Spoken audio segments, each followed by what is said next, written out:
देवराज्य सेव्यमान पावनाग्निपङ्कजम् यागयज्ञशुक्रमिन्दुशेखरम् कृपाकरम् नारदादियोगिवृन्दवन्दितम् दिगम्बरम् काशिकापुरादिनाथ कालभैरवम् भजे भानुकोटिभास्वरम् भवादितारकम् परम् नीलकण्ठविस्मितास्त्रदायकम् त्रिलोचनम् कालकालमम्बुजाक्षमक्षशूलमक्षरम् काशिकापुरादिनाथ कालभैरवम् भजे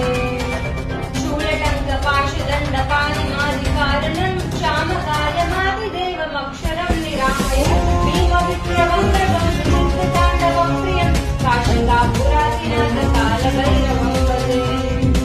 मुक्तिदायकम् प्रशस्तचारुविग्रहम् भक्तवत्सलम् स्थितम् समस्तरोगविग्रहम् विनिघ्ननमनोघ्नेन किं किरीलसत्कटम् काशिकापुरादिनाथ कालभैरवम् भजे धर्मसेतुपालकम् तदर्ममार्गनाशकम् कर्मपाशमोचकम् शर्मदायकम् विभुम् वर्णवर्णकेशपाशशोभितङ्गनिर्मलम् काशिकापुरादिनाथ कालभैरवम् भजे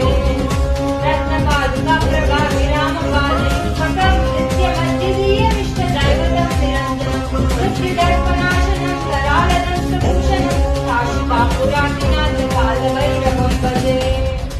अट्टहास भिन्न पद्मजाण्डघोष सन्दतम् दृष्टिपातनष्टपापजालमुग्रशासनम् अष्टसिद्धिदायकम् कपालमालिकाधरम् काशिकापुरादिनाथ कालभैरवम् भजे